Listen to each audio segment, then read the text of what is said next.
The National Education Association estimates 25% of American children don't have access to the internet at home. They say this creates a digital divide that puts students of color and those who live in rural areas at a disadvantage. ABC's Brad Milkey, host of the Start Here podcast, joins me now for more on that.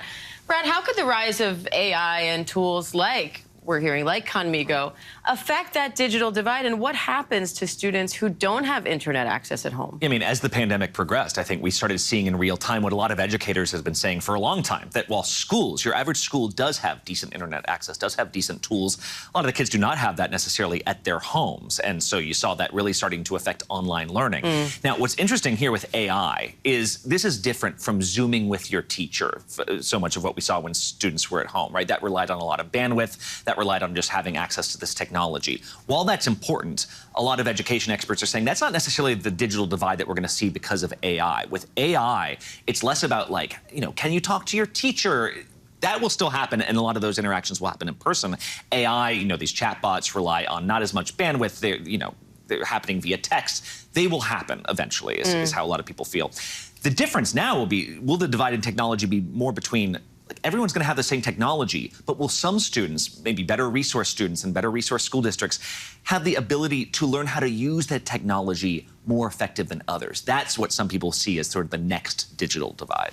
So, is there another side to this? Could this help level the playing field in a way where students now have access to personalized tutoring that previously was only available to more wealthy students? Yeah, I mean, what Sal Khan said there about, especially about sort of the shyness that a lot of students have, that it's easier sometimes to ask a chatbot than it is to raise your hand in front of all your peers and deal with the peer pressure. That is something that a lot of educators are excited about, seeing, you know, sort of these chatbots and these online tutors help you with. However, I think the question will be just, do you feel empowered to use the technology to help yourself? So, like, the technology you and I have been using for the last 20 years is Google, right? Which is like a very primitive form of this. You type in something, you hope that it will spit out an answer that makes sense for you. Right. But with that, you've seen that it's not like we've gotten dumber in the last 20 years, but the type of intelligence you need to navigate that has changed, right? Yes. You need to know, what are the search terms I need to use to get the thing that is most specific to me?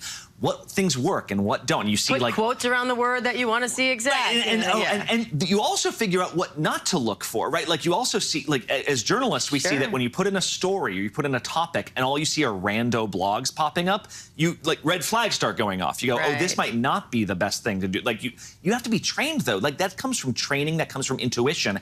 And you know, it depends on the teacher then to sort of bestow that intuition on students of how to use this technology in the first place. All right, Brad, I could talk to you about this for hours, but I'm out of time.